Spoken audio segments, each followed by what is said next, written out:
تو ان دنوں بھی بس بہت سردی تھی، اور میں کمرے میں جب جاتا تھا تو گھبراتا تھا، پتہ نہیں کیوں ایسا ہو رہا تھا. اور میں نے لان میں آگ جلائی ہوئی تھی، آگ جل رہی تھی، اور میں نے وہ ہڈ سی پہنی ہوئی تھی، اور کرسی پہ اکیلا تنہا آگ جلا کر اس کو تاپ رہا تھا.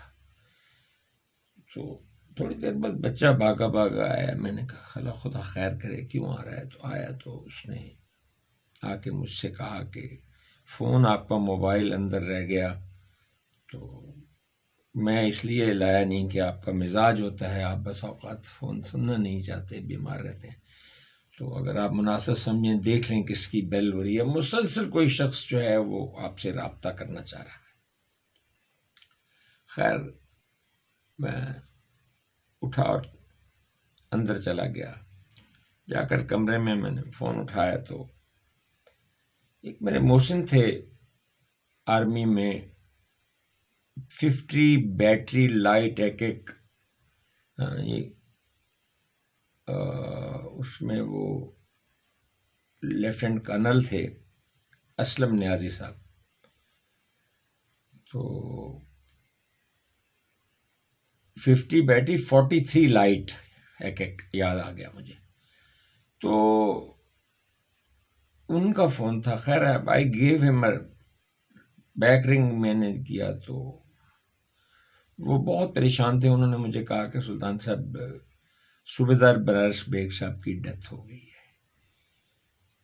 صوبیدار بنارس بیگ، آپ کہیں گے کہ ہمارا ان سے کیا تعلق ہے، لیکن کچھ لوگ ایسی زندگی بتاتے ہیں، ایسی وہ اس طرح اس زندگی میں رہتے ہیں کہ وہ اپنے نقوش جو ہیں اپنی شخصیت کے لوگوں کے دل و دماغ پہ نقش کر جاتے ہیں. میں انہی کے بارے میں بس آپ کو کچھ بتانے کے لیے یہ میں نے آپ کا وقت لیا ہے. امید ہے آپ غور سے سنیں گے. خیر یہ کیونکہ اسی وقت فوری طور پہ میں روانہ نہ ہو سکا، میں نے نیازی صاحب سے کہا کہ نیازی صاحب میں حاضر ہوتا ہوں. آپ ایسے کریں کہ موسم سرد ہے کافی، اور امید ہے میت کو میرا انتظار کیجیے گا، میں ان کی زیارت بھی کر لوں گا اور تدفین و تکفین میں دیگر معاملات میں شامل ہو سکوں گا. خیر بہر کہ میں وہاں پہنچا. جب میں وہاں پہنچا تو عجیب سب لوگ مغموم تھے. بنارس بیگ اپنی ذات میں ایک انجمن تھے اس اعتبار سے کہ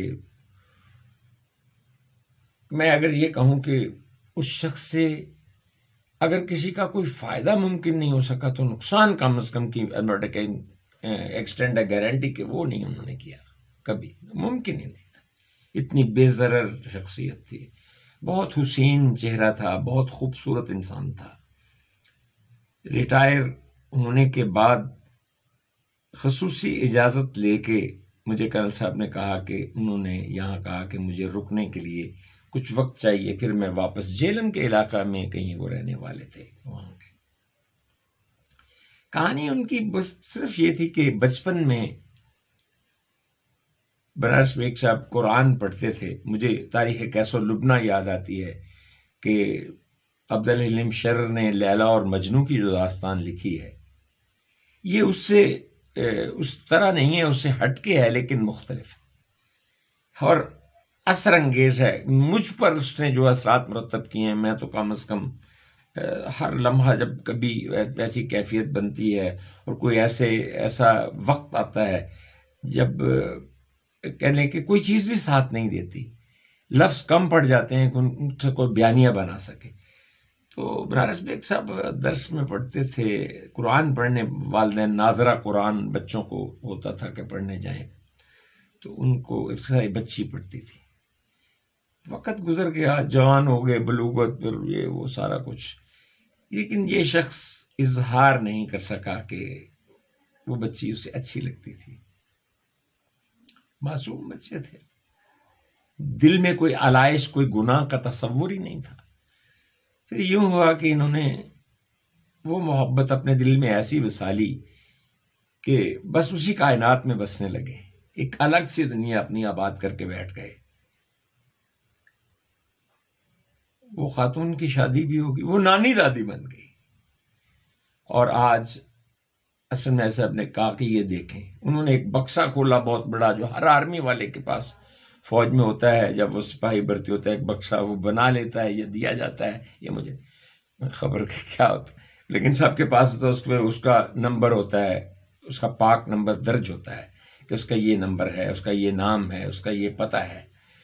تو اس میں سے خواتین کے جو بہت قیمتی کپڑے ہوتے ہیں، وہ ہر جوڑے میں ایک خط تھا جو وہ تنخواہ ملنے پہ اس کے لیے جوڑا خریدتا تھا اور ایک خط تحریر کر کے اس میں رکھ دیتا تھا۔ اور اسلم نیازی صاحب بڑے اہل دل شخص تھے۔ ایک حوالدار افضل تھا، اب میں یاد کروں گا، میاں والی کی ایک جگہ ہے ڈونکا میں، یہ بن حافظ جی کے علاقے میں ہے، ڈونکا، ڈوک علی خان، ڈوک اطہر خان، لاوا، چکڑالا وغیرہ، یہ جو ادھر سائڈ میں ہیں یہ سارے۔ تو وہاں کے ایک بی ایچ ایم بیٹی حوالدار میجر تھے شیر محمد، وہ بھی مجھے یاد آ رہے ہیں کہ وہ بھی سب لوگ مغموم، اور یہ بہت بیچارہ جو کرنل تھا یہ بہت اہل دل اور بہت نرم دل آدمی تھا، بہت درد رکھنے والا شخص تھا۔ اس کی آنکھوں سے آنسو جاری تھے، وہ کہہ رہا تھا کہ یہ دیکھیں، اور 18 تولے کے قریب سونا اس میں تھا، زیورات جو اس کے لیے بناتا رہا، لیکن اس اظہار نہیں کر پایا، اور آج اس کی میت پڑی تھی۔ اختصار سے یہ کہ وہ سب کو مغموم چھوڑ کر اس دنیا سے چلا گیا۔ اسے ہم کیا کہیں گے؟ یہ کیسی محبت تھی؟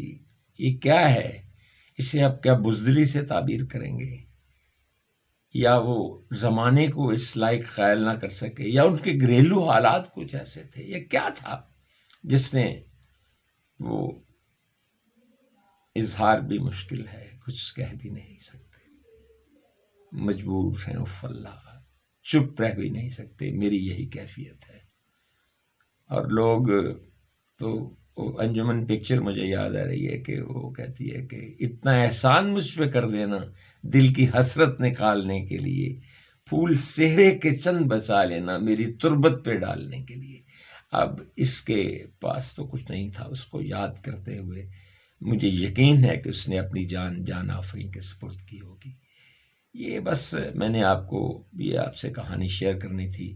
آج ان کے خیالات مجسم ہو کے مجھ سے سوال کر رہے ہیں، اور کہ آپ کیا تم نے اس کو قصہ پارنیہ سمجھ کے بھلا دیا؟ نہیں، پیار کرنے والوں کو کون بھلا سکتا ہے؟ اجازت دیجیے، پھر ملیں گے اگر خدا لایا۔